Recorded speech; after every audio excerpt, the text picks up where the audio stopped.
mi nombre es Sofía Orozco, estoy muy contenta de volver a este canal, hace mucho tiempo no teníamos la oportunidad de vernos.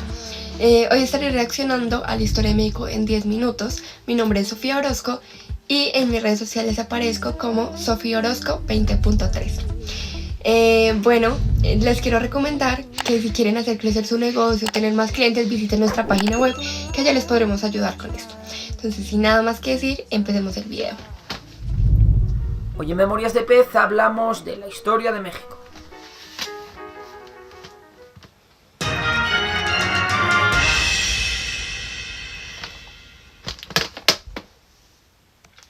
No es hasta el 20.000 a.C. cuando aparecen las primeras tribus nómadas en el actual México. Se dedican a recolectar frutos y a cazar. Estas tribus acaban descubriendo la agricultura y aparecen las primeras aldeas y poblados. Sin embargo, la primera gran civilización no surge en México hasta aproximadamente el 1200 a.C., cuando aparecen los olmecas en la costa del Golfo de México. Los olmecas desarrollaron un gobierno basado en la religión, conocen la escritura y desarrollan un calendario de lluvias gracias a los conocimientos astrológicos que tenían y que les sirvió para mejorar sus cosechas. Los olmecas desaparecieron en el siglo V a.C. por motivos desconocidos. Sin embargo, en el siglo III llegaron los mayas, con una cultura mucho más desarrollada, y se asientan en la península del Yucatán extendiendo... Por motivos desconocidos, ¿cuáles eran esos motivos? Qué intriga, la verdad. Extendiendo su influencia por otras zonas. Los mayas se organizan de forma feudal con grandes señores que podían gobernar varias ciudades cercanas, desarrollan aún más los conocimientos astrológicos e incorporan las matemáticas a su sociedad. Los mayas desarrollaron también importantes redes comerciales con otros pueblos y tribus del actual México y de América Central.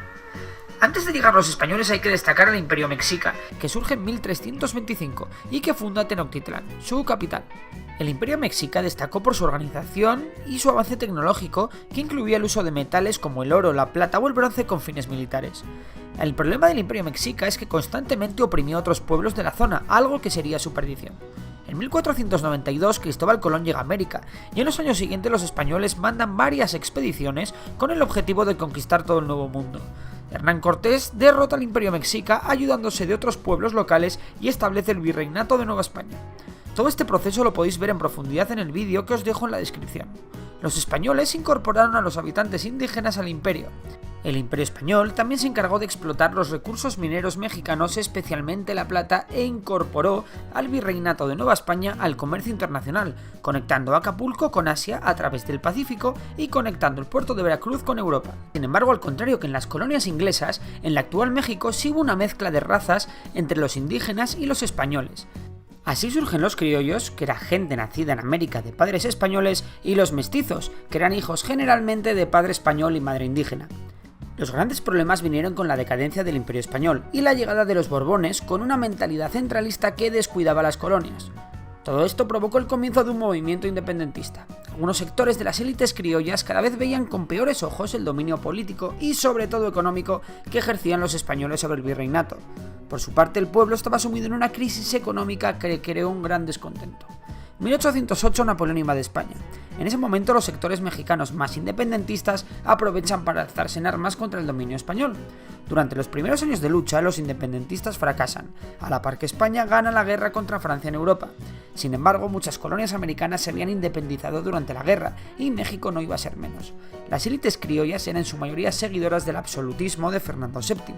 Sin embargo, cuando en España se produce un levantamiento liberal, las élites criollas optan por sumarse al movimiento independentista.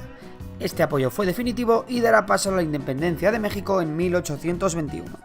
El Imperio Mexicano contaba con gran parte de lo que hoy en día es el sur de Estados Unidos. Sin embargo, la crisis económica que provocó la lucha por la independencia hizo a los sectores liberales conspirar contra el emperador Agustín I, que fue derrocado apenas 6 meses después de llegar al poder. Se crea entonces la República Federal Mexicana en 1823 y Centroamérica se separa de México. En 1824 se crea también la Constitución, que recoge la separación de poderes y se elige al primer presidente electo de la República Federal, que será Guadalupe Victoria. Sin embargo, la verdadera estrella de este periodo es Antonio López de Santana, quien rechaza a los españoles y será elegido en multitud de ocasiones para ser presidente. López de Santana promulga las 7 leyes, una constitución de corte conservador.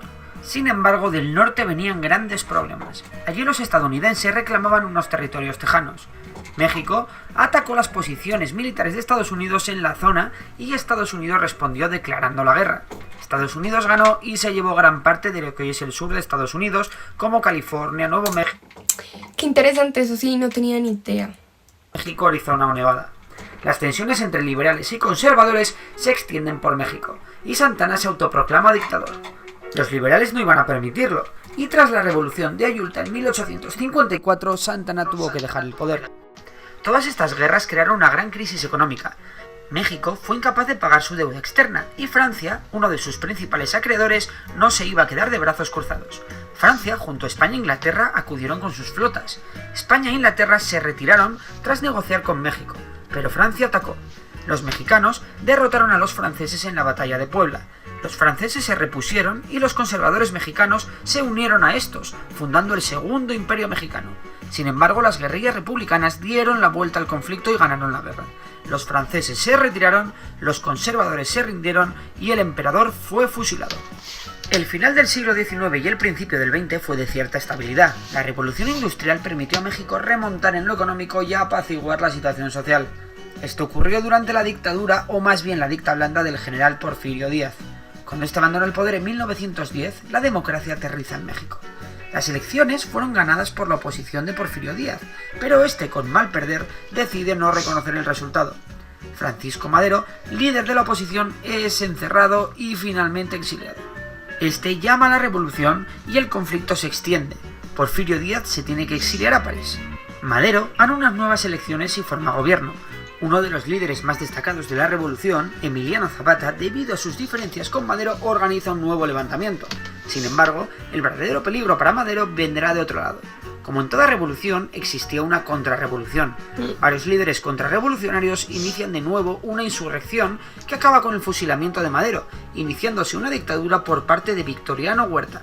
A la contrarrevolución responden los revolucionarios con nuevos levantamientos. Pancho Villa, Venustiano Carranza y Álvaro Obregón serán los líderes más destacados de este nuevo movimiento, que acabará con el dictador huido fuera de México. Una vez más, los revolucionarios tuvieron problemas entre ellos, y los grandes líderes que he mencionado antes morirán a los pocos años. En 1917 se crea una nueva constitución. Esta constitución era la más liberal hasta la fecha, e incluía algunas de las demandas de los revolucionarios, como la libertad de culto o el salario mínimo.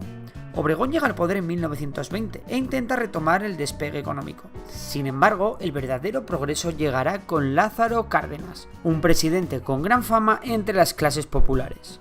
Este repartió tierras, fomentó la educación y nacionalizó la floreciente industria petrolera en 1938. Su sucesor, Manuel Ávila Camacho, fue el más conservador, intentando tender puentes entre las distintas clases. Sin embargo, llegó la Segunda Guerra Mundial y muchas cosas iban a cambiar. México se declaró neutral, pero finalmente entró en guerra del lado de los aliados. El aporte más importante de México fue el petróleo que vendía a Estados Unidos. México también envió una fuerza simbólica, el Escuadrón 201, a luchar en el Pacífico. No obstante, cientos de miles de jóvenes lucharon como voluntarios en distintos ejércitos aliados. La guerra fue la oportunidad perfecta para que México retomara sus relaciones con las potencias occidentales que habían quedado dañadas por la expropiación de la industria del petróleo. El crecimiento económico fue constante y se combinó con avances sociales, como el derecho al voto de la mujer. En 1970 llegó la crisis del petróleo al resto del mundo y México vio la oportunidad de hacerse de oro. El precio del petróleo subió como la espuma y México vio la oportunidad de aumentar su producción.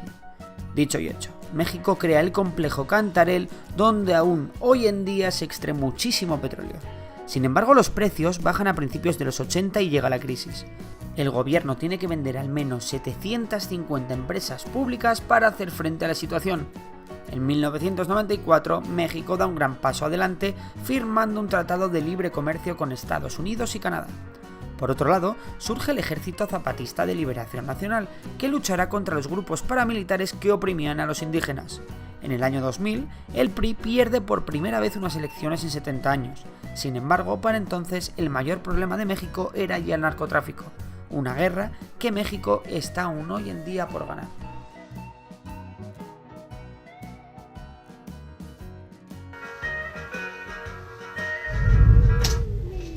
Se acabó el video, me encantó, la verdad. No conocía cosas tan interesantes de la historia de México. Porque, pues, o sea, normalmente uno en el colegio le enseñan como la historia de su país y ya.